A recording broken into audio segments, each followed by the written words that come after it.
Yes, I kidnapped my employer's baby and tried to kill him. Buruburu House Help tells court.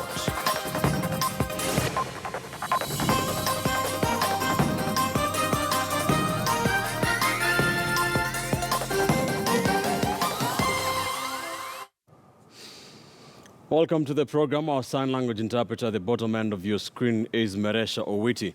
We begin here in Nairobi, where a new row has erupted over the printing of ballot papers for the August general election. Opposition Alliance NASA is now demanding the immediate cancellation of the 2.5 billion shilling ballot printing tender awarded by IEBC to Dubai-based Al Ghurair printing company. The principals are accusing the president of allegedly meddling in the tender.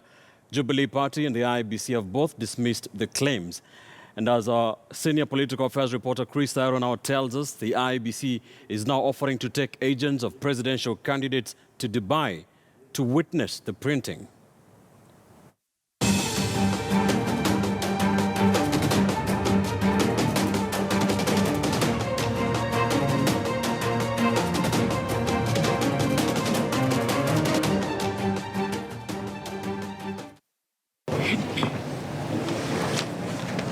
With just 53 days to go before the August 8th general election, the IEBC is on the spot over the crucial tender for the printing of ballot papers awarded to the Dubai-based company Al Ghurair. And according to the opposition, the president had a hand in influencing who will be awarded the tender. We have established that the CEO of this firm, Mr. Aziz Al Ghurair, is an intimate friend of the Kenyatta family and a frequent guest at the home of Mohoho Kenyatta. In fact, Mr. Mohoho is the local contact of Al Ghurair and possibly a shareholder in the firm. A relative of the president was the official agent of this company in Kenya. And justice is not just about what the judge is doing, but what the public thinks the judge is doing. And now the opposition coalition has a set of demands for the IEBC. First, the immediate cancellation of the tender. The only option for IEBC is to cancel this tender and award it in accordance with the law to any other reputable international printers that are not associated with any stakeholder in the next election. That there's still time. Printing of ballot papers is not rocket science. Chief Executive Officer of the IEBC, Mr. Ezra Chiloba, and the Director of Election Operations and Voter Registration, Immaculate Kasait, were the contacts for State House in the decision to award the tender and procedurally and illegally to Al Ghurair.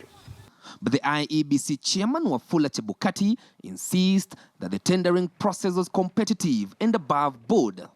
We evaluated, looked at all factors, looked at the possibility of, looked for a company which can print all the 130 million ballot papers in one factory.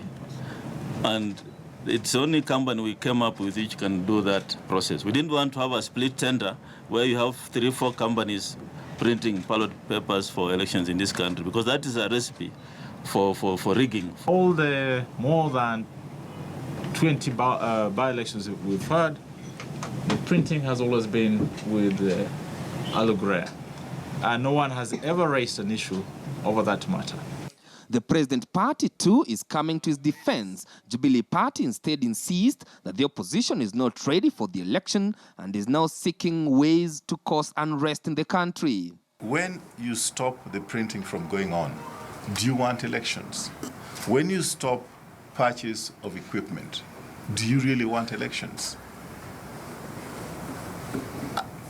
They have a lot of problems. They have too many problems. And what they're doing is diversionary. If we already feel that there has been interference and that Uhuru Kenyatta is trying to control this, we are already causing problem in this country. We want the IEBC to award the contract for printing of ballot papers to any company. Hata wakitaka kupatia kampuni ya Spectre ya Raila Odinga, wapatie. Sisi tutashinda uchaguzi. We are not interested. The IEBC CEO Ezra Chiloba denies NASA claims that he has been occasionally visiting State House to brief the president on election matters. First of all, you should ask yourself as to whether I was in State House during a meeting before you ask whether I was given any instructions by anyone. No, I mean, that is a bit what I may call political gossip going on in town, so it's nothing like that. And now the IEBC is proposing to fly representatives of all the 8 presidential candidates and other stakeholders to Dubai next week to visit the printing company and witness the printing for themselves. And this issue about going to Dubai is a repeat of Chicken Gate. You remember the whole commission went to the UK, to London. To eat chicken. and what we had is the disaster we had in the elections of 2013. We as a party to the elections have absolutely no business going to stand in the production line in Dubai and absorb the heat to see how much they are producing.